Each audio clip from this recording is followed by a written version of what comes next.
Mahilig ka rin ba sa Bicol Express pero ayaw mo sa pork? Subukan mo naman itong Chicken Bicol Express. Anghang sarap na hindi ka mabibitin sa lasa. Kaya tara at ituturo ko na sa inyo kung paano. Gumamit lang ako dito ng chicken thighs at chicken leg.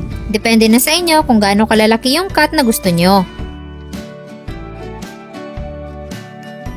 Then, sa isang kawali, maglalagay tayo ng konting mantika at igigisa natin yung ating chicken.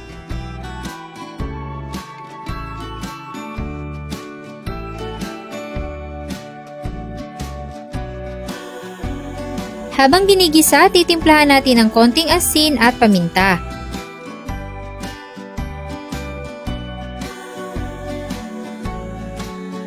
Then, takpan lang muna natin hanggang sa lumabas yung pinaka-liquid ng ating manok.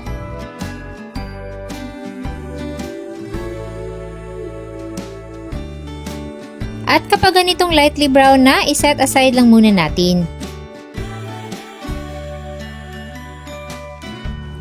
Then, sa isang kawali, magigisa na tayo ng sibuyas,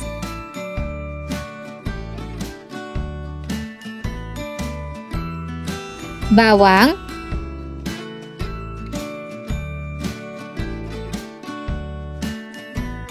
isa at half na kutsara ng bagoong alamang, at igisa natin itong mabuti. Pagkatapos magisa, pwede nang ihalo yung ating manok. I-mix lang natin itong mabuti.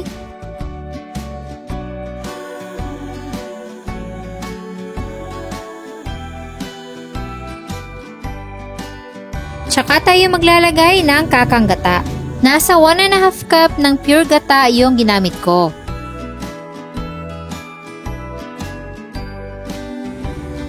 Then, simmer lang natin yan ng mga 10 to 15 minutes o hanggang sa ma-fully cook yung ating manok.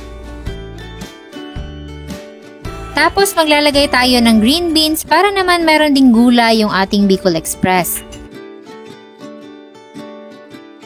Antayin lang natin na lumambot at maluto yung beans.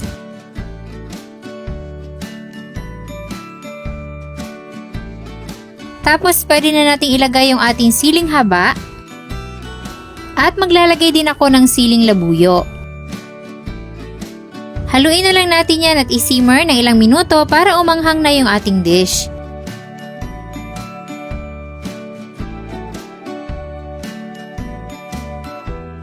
Ang gusto ko dito sa Bicol Express ay yung nag-dry up na yung gata at nagmamantika.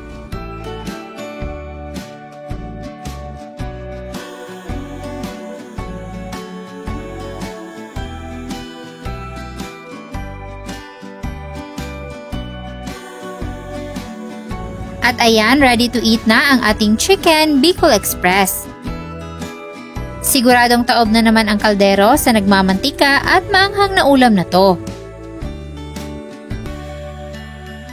Sana ay nagustuhan niyo ang ating recipe for today. Enjoy!